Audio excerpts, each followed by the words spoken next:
Hello friends, வணக்கம் and welcome to GKV channel.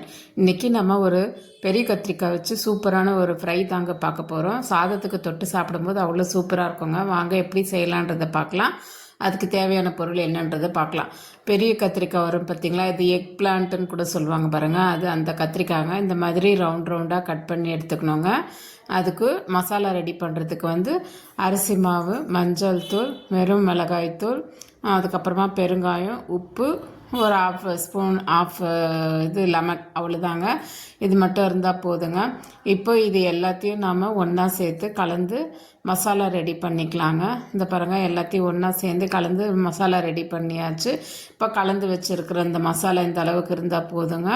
இப்போது அந்த கத்திரிக்காயை எடுத்து நல்லா இந்த பக்கமும் அந்த பக்கமும் நல்லா தடவி மசாலா ஒரு நல்லா எல்லா இடத்துலையும் படுற மாதிரி தடவி அப்படியே எடுத்து வச்சுக்கலாங்க. இதே மாதிரி எல்லாத்தையும் எடுத்து வச்சுட்டு பார்க்கலாங்க. இந்த கத்திரிக்காய் தான் செஞ்சோன்னு சொல்லிட்டு யாருமே சொல்ல மாட்டாங்கங்க. டேஸ்ட் அவ்வளோ சூப்பராக இருக்கும்.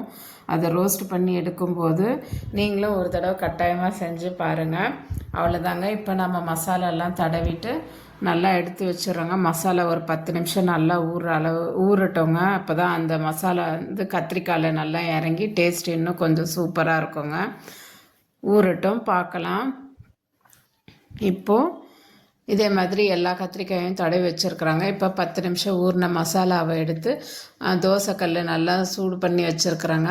அதில் நம்ம ஒன்று ஒன்றா போட்டு எண்ணெய் ஊற்றி நல்லா இந்த பக்கமும் அந்த பக்கமும் ஸ்லோ ஃப்ளேமில் வச்சு ஒரு 10 நிமிஷம் இருந்தாலே போதுங்க. ஸ்லோ ஃப்ளேமில் வச்சு நல்லா ரோஸ்ட் மாதிரி பண்ணிக்கலாங்க. இது எக் பிளான்ட் தவா ரோஸ்ட்டுன்னு சொல்லிட்டு சொல்லுவாங்கங்க.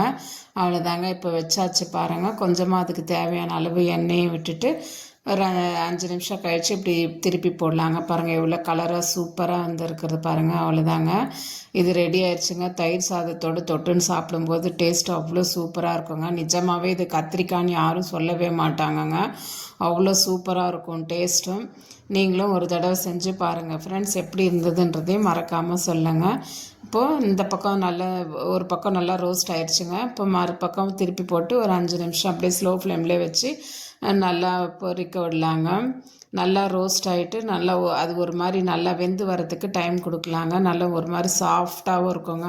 இது மீன் மாதிரி கூட இருக்கும்னு சொல்லுவாங்கங்க. இது அப்படி தான் சொல்லுவாங்க.